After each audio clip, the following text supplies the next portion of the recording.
Good afternoon. Let's see if you guys can hear me. That was the first attempt at doing a vlog today on my iPhone, which is giving me problems. But here we are at New York City Bagel and Coffee House doing a little midday vlog. I'll wait and see who tunes in. Sorry about you guys who tried to tune in earlier, but I was having a few difficulties with that. This is the first time I'm posting a vlog or anything using the new stuff from the Facebook Creator application. So I see how it works. So I'm just waiting to see if anybody's going to come in after you guys just came in for the last one. You know, by the way, after a couple of weeks of use, I really must say that I really enjoy my iPhone 10.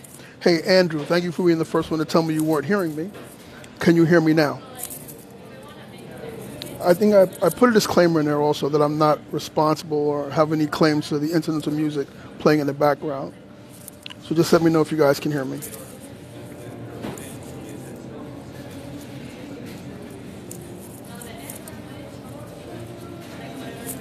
I must say there are a whole new suite of things you can do when you're live streaming when you use the app that Facebook provides for the creators. I think in the past it was called Mentioned, and a lot of people weren't using it, but now it's something different. So I am trying. Anybody else going to come in today? Okay, so I'm just going to start. Hopefully you guys can hear me. I'm not getting any notification that you're not. Okay, so last night we had the election in the Battle of Alabama, a battle for the hearts and minds and conscience of the Republican Party down there in the Deep South, a traditionally red state that just went blue, well, if slightly. And a lot of people are saying that Moore was unfairly accused. He was guilty. In the case of any kind of abuse allegations, you are guilty until proven innocent. That's just how it is. But even with the court of public opinion so strongly against him, he still came close to winning, which just shows that, one, you could think that the people in the South wanted to give Mr. Moore a chance, or number two, people are so deeply entrenched in their political views that ethics take a back seat. I'm not even stopping to say anything about him being morally wrong, but ethically, he may have just been ethically challenged. I didn't like him for his stance on certain things that just seem anti the progressive agenda if I'm a progressive. So I had different reasons for not liking him than other people, but the whole idea of being a 30-year-old wanting to date 13, 14 years old just didn't sit well with me. That's not something I want to see in a politician. So, now we have it here. And what I said last night, I said maybe this is the beginning. Maybe this is the beginning of a progressive movement in the Republican Party, a move away from being so far right or center to being closer to the middle. If you ever watched TV shows like Scandal, on Scandal, the administration is supposed to be a Republican administration, and the character Fitzgerald Grant was supposed to be a progressive Republican, fiscally conservative but socially conscious, which is something you'd think you'd never see because being socially to the right and being economically to the right, culturally to the right, seems to be the only way the party was going to go, but that could change. So maybe last night is the beginning of more of a centrist movement in the Republican Party in order for them to continue to gain voters who are going to become more and more, have more issues with the direction the party is going under our current commander-in-chief. So we'll see what happens with that. There were a lot of heated discussions on my forums and pages last night, and I really appreciated it. I'm glad that people stuck it out. The Alabama result is a backlash against Trump, period.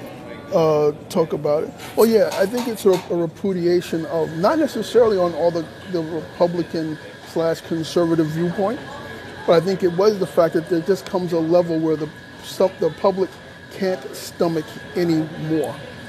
And the thing is, there's a difference. People say about being forgiven. If Moore was in the least bit contrite, a least bit sorry about what the things that were said against him, things that he was supposedly had done, maybe voters would have gone out of their way and they would have maybe saw past it and said, well, we want to forgive him and stuff like that. Good morning, Max, a.k.a. Mr. We Know Who You Are. So yeah, that's the thing. By the way, for anybody who works outside, I was trying to say, what is the proper way for New Yorkers to say it's cold outside? So we used to say that the hawk is out, but I think the best thing to do is say it's brick in New York City. It's brick. That's what it is. So I found that a lot of people, we'll get to other news that's going on today. So I looked out there, and of course it's another day. There are more allegations. Yesterday there were allegations of abuse against the guys that worked at NFL Network, and the poster boy for that was Marshall Faulk. And people said, well, why was he the poster boy for it? If NFL Network had a situation that was uncomfortable to women, because he's the most high-profile figure there. People they're not really so broken up if something happened to Donovan McNabb, or the other guy, Ike or whatever, but people know Marshall Faulk. He's probably the most celebrated player that's in there, and he's being brought up on those charges and stuff like that. So a lot of people are saying that when people say things like it's hard enough for men and women to get along and this and that, and it's very easy to take the idea that the men are always wrong and that the people who say they're insulted or whatever are too sensitive. The way it works is that you can control what you say. You can't control the reactions of the people. You can't control how people react to a hug, how they react to whatever. If it's unbidden, because consider something. If it's not asked for, it's unwanted. And so the entire nature of there are people who are going to lose their jobs over things they said, and they never touched the person. That's what they're losing their job over. And you have to understand that. Let not your good be evil spoken of. Keep your hands to yourself. Keep the quips and jokes to yourself. That's it. If you look on my page for Up the Wall, I said something to the matter of fact of, there was a comedian, Larry Miller, who said, women don't really want to know what men think because we barely get along as it is. And I'll be honest, if you are a guy and you've never had a thought that you thought someone else would find distasteful, you're probably being disingenuous. Everybody has had thoughts that if they were put out in the open, they disturb other people. That's just how we are. But the idea is that with privilege, money brings privilege, and privilege makes you think that anything you say is acceptable, anything you do is acceptable. I find, what's her name, Sarah Huckabee, whatever her name is, to be extremely distasteful with how she so easily dismissed the claims of the women that have stuff against the president. Well, Maxwell says popularity is a factor no one checks. Trying to explain to people that some people get away with stuff that you can't get away with. I get away with things that other people can't get away with because I'm me. You probably get away with stuff that other people can't get away with. So if you're in an office situation and Bill makes a pass at Amanda and Amanda laughs, don't assume that her level of familiarity with Bill is the same with you. You could say the same thing and lose your job. And if you try to bring it up, well, somebody else said it doesn't work. You have no leg to stand on. That's just how it is. There are some things that are just straight up wrong. They're wrong. And there are other things that it's different degrees and shades and stuff like that. Different people feel different ways about different things. So the way it comes down is that you may make an advance towards someone and say a joke that you think is funny or a joke you heard somebody else say, or even repeat it. It's not funny when you say it because you don't have the same engagement with the other person. So it's different. For all the people who supported Moore and everything else, I kind of buy what some of the people say. Like if you go on my wall, it says a guy named Adam Kroger, and Adam Kroger always sort of has a counterpoint to all the things that we put up about anything. And he said that accusing someone does not mean they're guilty. And he's always quick to point that depending on the time when something happens, that's how you should view it in the future. So he's essentially saying that you can't judge someone from their actions in 1970 by 2017 rules. Somewhere in there's a modicum of truth to it, and it's unfair, but that's how it is. That's just the way it is. Perfect example is, I love film, I love stuff like that, and you could not remake Blazing Saddles, which was made in, 1972 when he film buffs out there. Blazing Saddles was made in 1972. You could not remake it in 2017. In fact, if you screened any of those movies from that time period now, people would have a fit. You couldn't put, what's it called, All in the Family, Carol O'Connor on television nowadays. It would be banned. No one would want to see it. And also, if you took someone, a dictatorial director from the 1950s, if you took someone, even one who was beloved, and moved them forward, and their behaviors then would not work now. So Alfred Hitchcock would be maligned and be kicked out of Hollywood the same way Weinstein was, and he's remembered as a great director. Times have changed, and so that's what happens.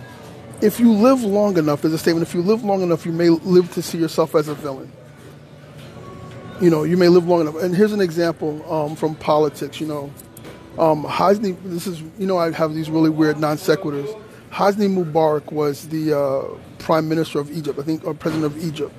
When I was a kid in public school in the 1970s, he was a hero because after Sadat was murdered, Hosni Mubarak took over and he continued the peace process with Israel.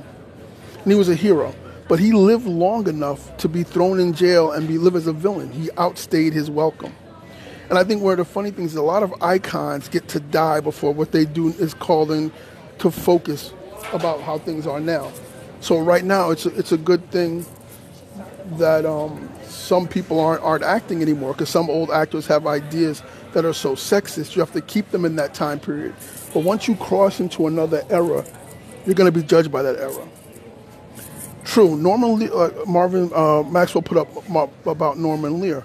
Love television. Norman Lear had some really great dramas like Maude, Maude, and he had Good Times, and he, All in the Family. He pushed the envelope by making America face what it was post 1960s America, where morals and stuff like that were changing.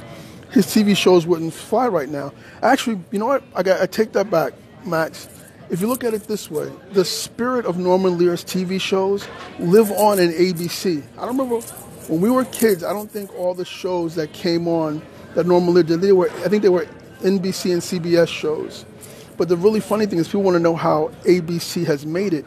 ABC took kind of that Norman Lear idea of doing TV shows and making ethnic TV shows that actually work. So you look at them from Blackish to Off the Boat, to what's the other shows? The one set in Philadelphia in the 80s. All of those shows are they play on stereotypes, but they do play on the family unit and stuff like that. But so even those shows do kind of stick to the Norman Lear formula of how TV shows can be made in the past. I mean, compared to them, everything else is kind of bland. So I think, yeah, you could say that those shows do push the limit. If you hear noise in the background, that's because I'm in an awesome coffee shop, and I love them. New York City Bagel Company. When I'm in this area, this is where I do my little things from. The next thing is, Jesus Reyes, great friend of mine, put up on his post, he was saying that in light of the way things are, he would not be so against revisiting all the cases that were put up against one of my favorite presidents, Bill Clinton. If there are rape allegations in there and they were never properly vetted and run through because he was president, let's see what happens. I'm not for protecting it. As much as I hate to see someone like Al Franken step down, or to see Garrison Keillor be accused and lose his job over what seemed like something innocent and a misunderstanding, but if you want to check it out, you got to check it out. Go through it. But if you're going to go through that, then go through Trump's also. Yes, product placement. This is unabashed product placement.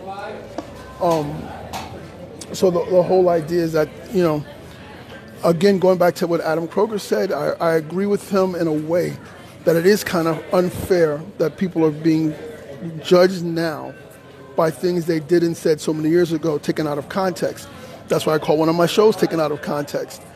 You think it's out of context, but actually everything is in some sort of context. So for me, I can stand by pretty much everything that I ever said in public. So anything I ever said on my radio shows, anything I ever said in my posts, I can stand by. But the funny part is that a lot of people, what their public persona is, your public persona stands up. You kind of you built that image, it stands up. But it's the things that you do in the dark. Now, on Facebook Live and stuff like that, I do not curse. If you know me, I have a very spicy mouth. I am also a church attender. I'm also active in my church and stuff like that. And people will not like the spicy language. But if you look at my radio show, which was uncut, there's a lot of salty stuff on there, a lot of stuff I curse and stuff like that or whatever. So even that, I'd say an excuse, that's what it was. It's my art form. That's what I do. It's not really who I am, but it is actually a part of who I am. But then there are things that I have said and sent to friends like Maxwell. Sorry, that a little commercial, a little interruption there. There are things that I've said in private emails to those people who are my good friends that I would not want to post out in the open because that's it. Because it wasn't meant for public consumption. So what happens is a lot of times when you see these emails, my question is, if you, from your private email or from your private phone that's not owned by your company, sent a private picture of yourself naked to someone else, and they take that picture and bring it into human resources to bring a case against you that you made them feel bad, does that fall under the new revenge porn law? Because you've actually taken what was given to you in private and made it part of a public record. So my question is that exactly legal? Now, if, like, for instance, anything that Matt Lauer did or anyone that you said or an email you said in a situation dealing with your job and it was sent in private, can that be used against you? I'm not a lawyer, but I wish someone would come on and let me know about that. But it's different if Matt Lauer or anybody was sending penis pictures from his company phone through his company email through their service to that person, and I can understand that they have a right to look at it. But is that stuff admissible in a court of law? Can you really use that information towards terminating somebody? I guess you can, because it's different. It's a civil matter, not a criminal matter. Okay, so the next thing, really quick, I'm trying to do this one quickly, is Omarosa got fired. Oh, Omarosa, one of Trump's 5 black friends, Omarosa, or 4 black friends, is leaving the White House. I don't really know why she was there for the first place. I think he thought she was going to be his black people whisperer. You know, Millicent, how are you? I thought Omarosa was going to be President Trump's black person whisperer. I think that's what he had her hired for. And when it turned out that he couldn't really find any black people that he wanted to speak to, he decided to fire her. I think probably her last thing was, hey, why don't you go to that Civil Rights Museum and just make an impromptu show up, or drop in and say some words. And if she's the one that advised him for it, she should be fired for it. And if she spoke against it after he did it, he'd fire her for talking against them. But now she's out of a job. So my question is, considering the only black people that Trump knows are, what's his name, Sheriff Howdy Doody from the Midwest, or Sheriff Huckleberry, whatever his name is, Mike Tyson, Puffy. He already gave Blinky Carson a job. So who's going to take over her job? And I see somebody else is leaving also. Another young lady, a woman is leaving from the Justice Department or something like that. She's also leaving his administration. If we are going to dig through someone's past, if we dug through President Clinton's past, even though we had the smoking gun of Monica Lewinsky, why can't we dig through President Trump's past? I mean, Trump's whole idea, someone said that you can't prosecute Trump for anything like this while he's president. That's not true. The things in the Ken Starr report went past Monica Lewinsky, and it was used in his impeachment. The same thing stands for President Trump. If there's 16 women, and now you have I can't remember his name, Luke Robitaille's wife came out today and said that Trump made a pass at her in the elevator at Madison Square Garden in the 1990s.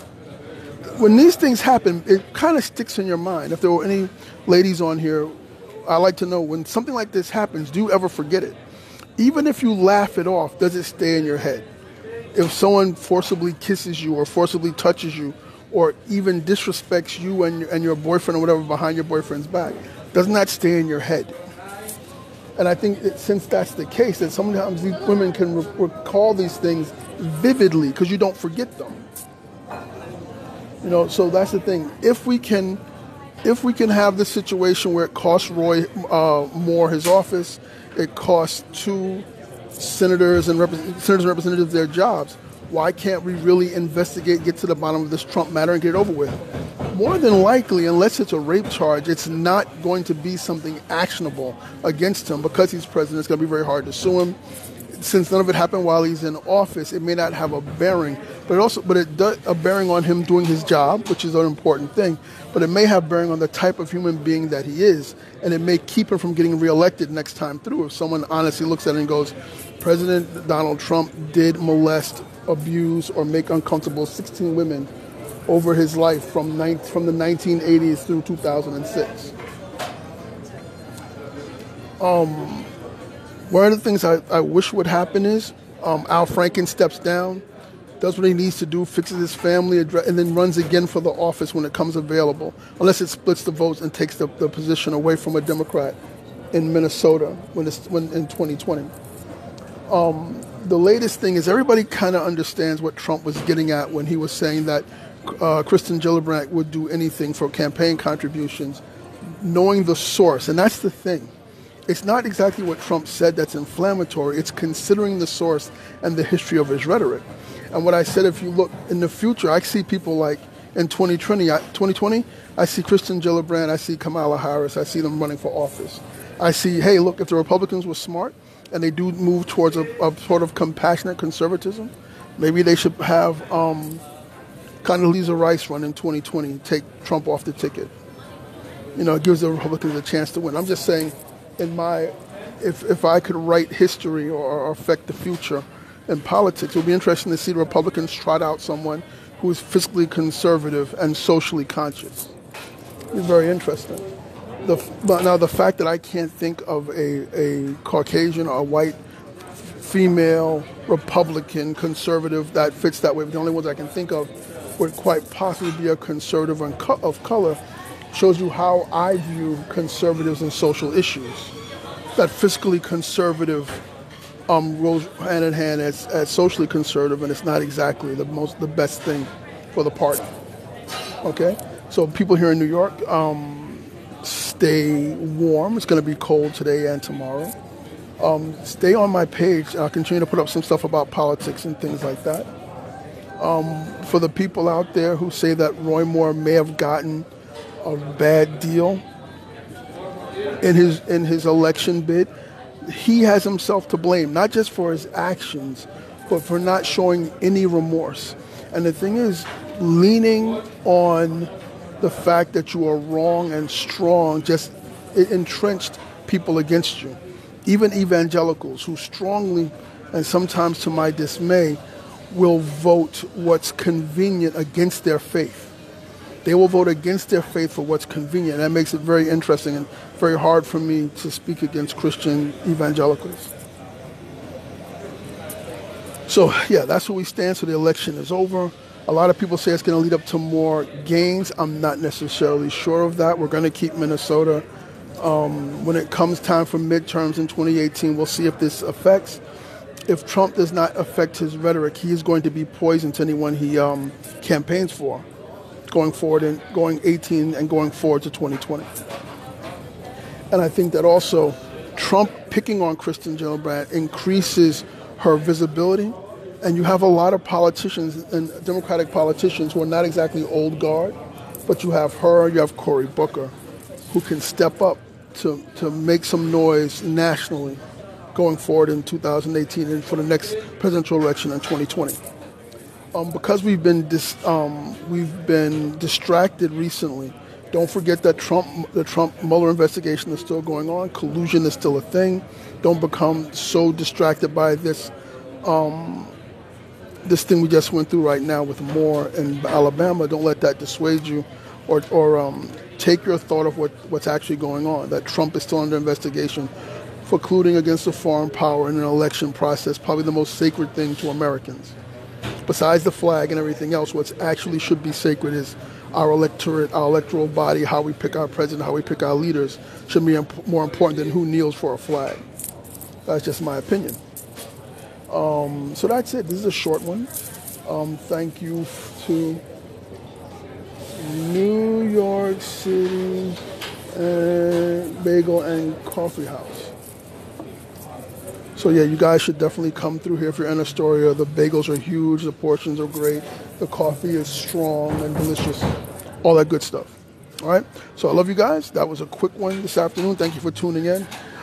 Like I said, this is from the new Creator app on Facebook. So supposedly you're probably seeing me better. It's supposed to sound better. I have more filters I can use and the option to actually save the stuff that I live stream so I can put it in other places, which is pretty good. And also they're supposed to give us a way to track how many people watch and how long you guys stay on and stuff like that with measurable metrics, which is what they have on YouTube. So that's a pretty good thing. All right? So happy holidays, Merry Christmas, Happy Kwanzaa, Happy Hanukkah, all those good things. And I'll talk to you guys soon. All right? This is Bert, taken out of Context Media, Hubbard Media Group. I'll talk to you guys later on. Have a great day.